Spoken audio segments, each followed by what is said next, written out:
ನಾವು ಬರ್ತೀವಿ ಅಂತ ಗೊತ್ತಾಗಿದ ತಕ್ಷಣ ಹೊರಟ್ಬಿಟ್ರಿ ಅನ್ಸುತ್ತಲ್ಲ? ಅಮ್ಮ, ನೀವು ಬರ್ತೀರಾ ಅಂತ ಗೊತ್ತಾಯ್ತು. ನೀವು ನಿಮ್ಮ ಮಗನ್ ತಾವ್ ಮಾತಾಡ್ಲಿ ಅಂತಾನೆ ನಾವು ಹೋಗ್ತಾ ಇದೀವಷ್ಟೆ. ಅದನ್ ಬಿಟ್ಟು ಹೆದರ್ಕೊಂಡೇನು ಹೋಗ್ತಾ ಇಲ್ಲ.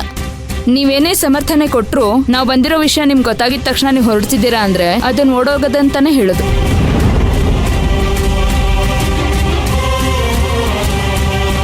ನೋಡಿಮ್ಮ, ನಾನು ಹೇಳಿ ನೀನು ಸುಮ್ಮನೆ ಇರು, ನಾನು ಮಾತಾಡ್ತೀನಿ.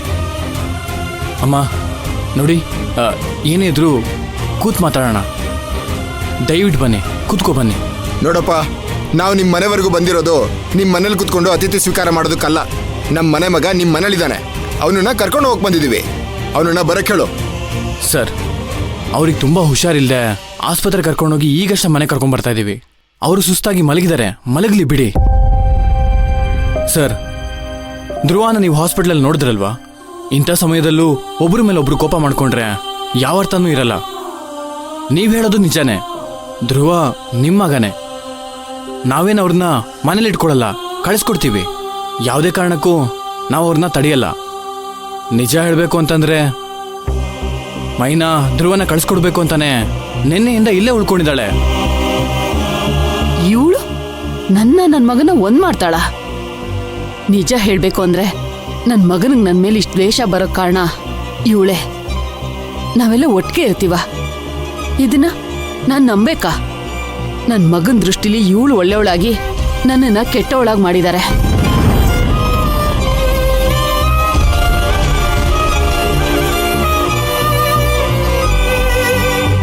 ಇಲ್ಲಮ್ಮ, ಯಾರ ಮೇಲೆ ಬೇಕಾದ್ರೂ ಆಣೆ ಮಾಡಿ ಹೇಳ್ತೀನಿ, ಈ ತರ ಯಾವ ಉದ್ದೇಶನ ನನ್ನ ಮನ್ಸಲ್ಲಿಲ್ಲ.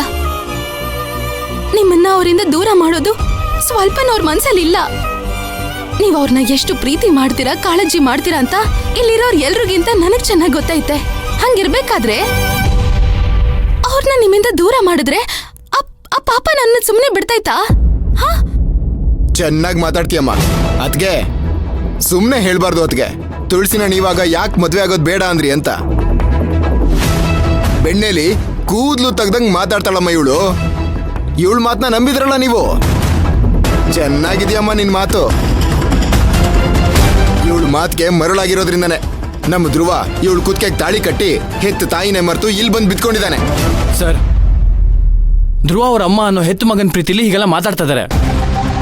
ನಾವೆಲ್ಲರೂ ಸೇರಿ ಸಮಸ್ಯೆನ ಬಗೆಹರಿಸಬೇಕು ಹೊರತು ಬೇಡದಿರೋದನ್ನ ಮಾತಾಡಿ ಸಮಸ್ಯೆನ ಇನ್ನೂ ದೊಡ್ಡದಾಗಿ ಮಾಡಬಾರ್ದು. ಏಯ್, ಮುಚ್ಚಯ್ಯ ಬಾಯ್ನ. ಏನ್ ಮಾತಾಡ್ಬೇಕು ಏನ್ ಮಾತಾಡ್ಬಾರ್ದು ಅಂತ ನಮಗ್ ಚೆನ್ನಾಗಿ ಗೊತ್ತು. ನಿನ್ನಿಂದ ಕಲ್ತ್ಕೋಬೇಕಾಗಿಲ್ಲ. ನಾವು ನಮ್ಮ ಅಣ್ಣನ ಮಗನ ಕರ್ಕೊಂಡು ಹೋಗಿ ಬಂದಿದ್ದೀವಿ. ಏನೋ ಕೋಪದಲ್ಲಿ ಮನೆ ಬಿಟ್ಟು ಬಂದಿದ್ದಾನೆ. ಅವನನ್ನ ಸಮಾಧಾನ ಮಾಡಿ ಮನೆ ಕಳ್ಸೋದ್ ಬಿಟ್ಟು ಇಲ್ಲೇ ಇರ್ಸ್ಕೊಂಡಿದ್ದೀರಲ್ಲ, ಸರಿನಾ? ಮೊದಲು ನಿಮ್ ಮನೆಯಿಂದ ನಮ್ ಧ್ರುವನ ಆಚೆ ಕಳ್ಸಿ. ಏನ್ ಮುಖ ನೋಡ್ತಿದ್ಯಾ? ಕಳ್ಸಯ್ಯ. ನೋಡಿ, ಮರ್ಯಾದೆ ಕೊಟ್ಟು ಮಾತಾಡಿ. ಬಾಯಿದೆ ಅಂತ ಏನ್ ಬೇಕಾದ್ರೂ ಮಾತಾಡ್ಬೇಡಿ. ನೀವು ಏನ್ ಅನ್ಕೊಂಡಿದ್ದೀರಾ ನೀವು? ರಾಧಾ, ನೀನ್ ಸುಮ್ಮನೆ ಇರು, ಕೋಪ ಮಾಡ್ಕೋಬೇಡ. ನಾನಿದ್ದೀನಲ್ಲ, ನಾನು ಮಾತಾಡ್ತೀನಿ. ನೋಡಿ ಸರ್, ನೀವು ಹೇಳಿದ ನಿಜಾನೇ. ಧ್ರುವ ನಿಮ್ಮ ಅಣ್ಣನ ಮಗ, ನಿಮ್ಗೆಲ್ಲ ರೀತಿನೂ ಮಾತಾಡೋ ಹಕ್ಕಿದೆ. ಅದನ್ನ ನಾನು ಇಲ್ಲ ಅಂತ ಹೇಳ್ತಿಲ್ಲ. ನಿಮ್ಗೆ ಹೇಗೆ ಹಕ್ಕಿದ್ಯೋ ಅದೇ ರೀತಿ ಧ್ರುವ ಅವ್ರು ಯಾವಾಗ ಮೈನನ್ ಕುತ್ತಿಗೆಗೆ ತಾಳಿ ಕಟ್ಟಿದ್ರು ಅವತ್ತಿನ ನಾನು ಅವ್ರಿಗೆ ಷಟ್ಕ. ನನಗೂ ಮಾತಾಡೋ ಹಕ್ಕಿದೆ. ರಾಧಾ ಮತ್ತೆ ಮೈನಾ ಹೇಗೆ ನಮ್ಮ ಕುಟುಂಬದವರು, ಧ್ರುವನು ನಮ್ಮ ಕುಟುಂಬದಲ್ಲಿ ಒಬ್ರು. ಅವ್ರನ್ನ ಇರಿಸ್ಕೊಳ್ಳೋಕೆ ನನಗೂ ಹಕ್ಕಿದೆ.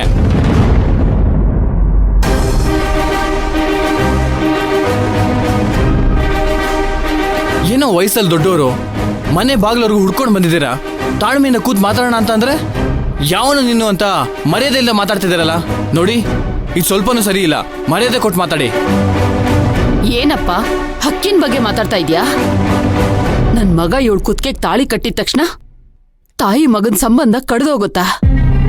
ಇಷ್ಟಕ್ಕೂ ಇದನ್ನೆಲ್ಲ ಮಾತಾಡೋಕೆ ನನಗೂ ನಿನ್ಗೂ ಯಾವ ಸಂಬಂಧನೂ ಇಲ್ಲ.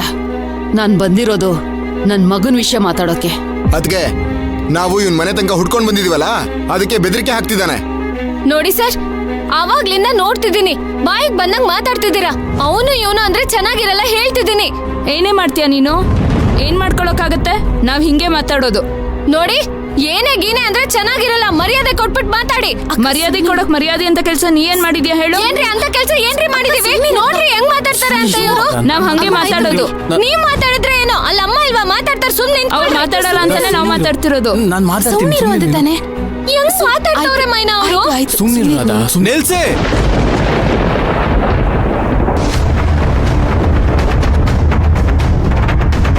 ಇಲ್ಲೂ ಶುರು ಹಚ್ಕೊಂಡ್ರ ನಿಮ್ ನಾಟಕನ? ಅಲ್ಲಿ ಆಸ್ಪತ್ರೆಯಲ್ಲಿ ನೀವು ನಮ್ಮ ಹತ್ರ ಮಾತಾಡ್ದಾಗ್ಲೇ ಅನ್ಕೊಂಡೆ ಇದು ಅಲ್ಲಿಗೆ ನಿಲ್ಲಲ್ಲ ಅಂತ.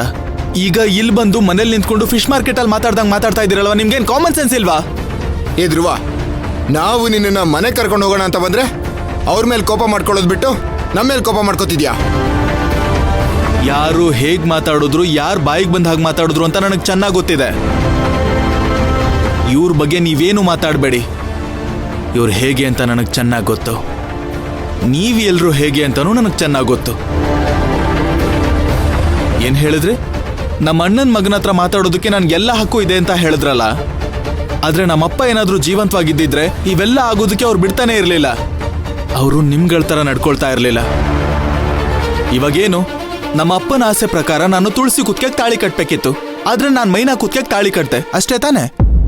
ನಿಜ ಹೇಳ್ಬೇಕು ಅಂದ್ರೆ ನಮ್ಮ ಅಪ್ಪ ಏನಾದ್ರೂ ಇದ್ದಿದ್ರೆ ನಾನ್ ಮೈನನ್ನ ಪ್ರೀತಿ ಮಾಡಿರೋದಕ್ಕೆ ನಮ್ಮಿಬ್ರು ತಲೆ ಮೇಲೆ ಇಟ್ಕೊಂಡು ಮೆರೆಸ್ತಾ ಇದ್ರು.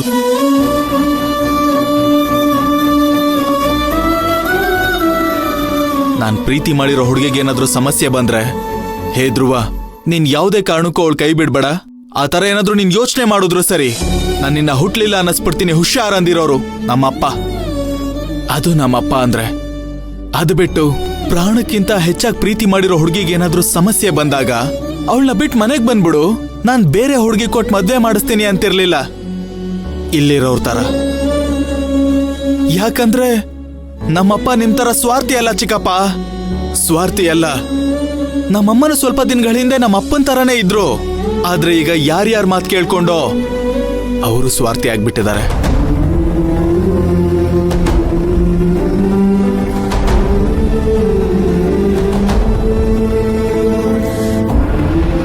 ನನ್ನ ಮೈನ ಮದ್ವೆ ಆಗಿರೋದು ನಮ್ಮ ಅಪ್ಪನ ಸಂಪೂರ್ಣ ಆಶೀರ್ವಾದದಿಂದಾನೆ. ಆ ಸಾಕ್ಷಿ ಇಲ್ಲಿರೋ ತಾಳಿ ನಮ್ ಕುಟುಂಬಕ್ಕೆ ಸೇರ್ಬೇಕಾಗಿರೋ ತಾಳಿ.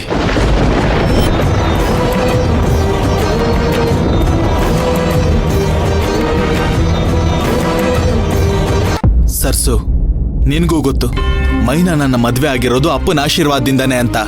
ಆದ್ರೂ ನೀನ್ ಇದನ್ನ ಒಪ್ಕೊಳ್ಳಲ್ಲ. ಅದಕ್ಕೆ ನನ್ ಮನೆ ಬಿಟ್ಟು ಇಷ್ಟು ದೂರ ಬಂದಿರೋದು. ಚಿಕ್ಕಪ್ಪ, ಇವೆಲ್ಲ ತಿಳ್ಕೊಳ್ದೇನೆ ನನ್ನ ಕರ್ಕೊಂಡು ಹೋಗೋದಕ್ ಬಂದ್ಬಿಟ್ರಲ್ಲ, ಸುಮ್ನೆ ಹೋಗಿ. ದೀಪಕ್, ಚಿಕ್ಕಪ್ಪ ಮಾತಾಡಿದಕ್ಕೆ ನಾನ್ ನಿಮ್ ಹತ್ರ ಕ್ಷಮೆ ಕೇಳ್ತಾ ಇದ್ದೀನಿ.